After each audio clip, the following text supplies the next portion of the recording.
I have seen Pakistani community in England marginalized in Manchester, areas of Manchester and in Birmingham. And we have seen radicals coming out of these communities. And we have seen the same process in Europe because of Islamophobia. So I just want to take this opportunity to address this issue. The biggest damage done to Muslims is that after 9/11, terrorism was associated with Islam. So Islamic terrorism, Islamic radicals. And constantly these words were used by leaders of Western countries, explaining that, 9/11 terrorists and any acts of terror that took place after that. The moment you use the word Islamic radicals, it means that there is something in Islam that produces radicals. That it's because of Islam they are being radicals. That terrorism is associated with Islam. And especially suicide bombing.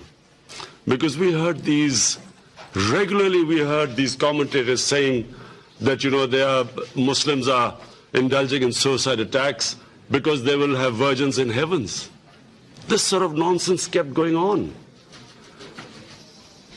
Just a brief, anyone who knows about history, desperate human beings throughout history have committed what are called suicide attacks. Before 9/11, 75% of suicide attacks were by Tamil tigers who were Hindus. No one talked about Hinduism having anything to do with that, with the suicide attacks. And we have watched so many films of the Japanese suicide attacks on American ships at the end of Second World War. No one blamed their religion. Because religion has nothing to do with, no religion has anything to do with terrorism. Almost all terrorism is connected to politics. It's political perceived injustices that produces desperate people. But constantly, and even now, we keep hearing about radical Islam. There is only one Islam, the Islam of Prophet Muhammad, peace be upon him, which we follow.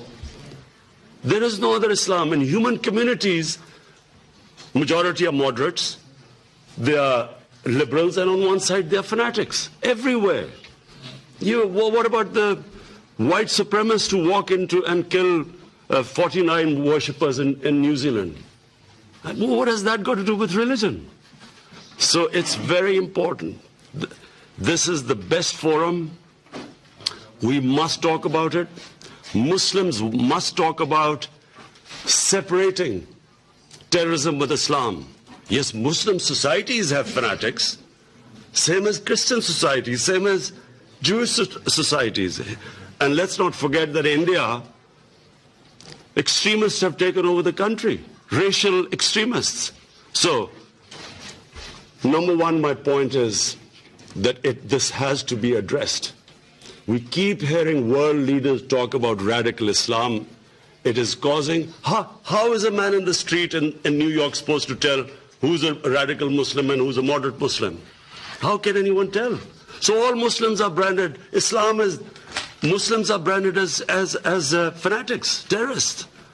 And whenever some sort of attack goes, a terrorist attack happens in the West, first thing, every Muslim starts worrying, I hope it's not a Muslim.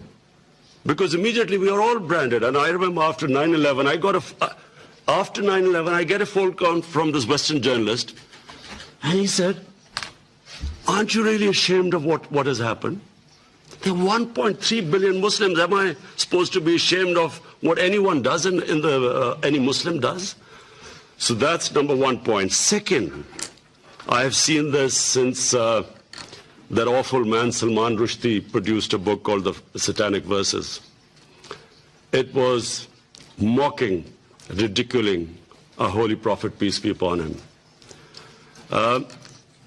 And I realized, because I was playing sports at that time, and I spent a lot of my time in England, and I understand the Western mindset. People in the West could not understand the pain that it caused to the Muslim world. Because Europe especially, they do not regard religion as we Muslims regard. We live our religion. They have a completely different attitude to religion. When I first arrived in England as an 18-year-old, there was a film called Life of Brian, a comedy by Monty Python's Flying Circus. It was a caricature about Jesus Christ. It was the first shock to me. They don't look at the European societies particularly does not look upon religion like we do. And unfortunately, this I blame us Muslim leaders. We have not explained to the Western societies how painful it is when our Prophet is maligned, mocked, ridiculed. It causes, why does it cause so much pain to us? Because the Prophet lives in our hearts. And we all know that the pain of the heart is far, far, far greater than physical pain. All we want is, and I think we should convey President Erdogan and other Muslim leaders, we should all convey to the Western leaders, especially the Western leaders, that the way, the sensitive way Holocaust is treated in the West, because it gives pain to the Jewish people. And quite rightly, it should be. The world should be sensitive to them, what gives them pain. Similarly, we want them to be as sensitive to the Muslims. When someone ridicules, blasphemes our Prophet ﷺ. And I think it's very important for communities to live together, to understand each other. And therefore, these 2 points, in my opinion, have contributed more to Islamophobia than anything else. Because every 2 or 3 years, someone in the European or US cities, someone comes up with a caricature of a prophet, peace be upon him, or this is something which is derogatory. There's a reaction amongst the Muslims, and then everyone says, look what an intolerant religion it is. Immediately the gulf between the communities widens, because they don't understand why it's causing us pain. We haven't explained to them, and yet there is a certain small section of society which knows that it's going to cause us pain, and they deliberately do it to make the fissures wider. So this is a great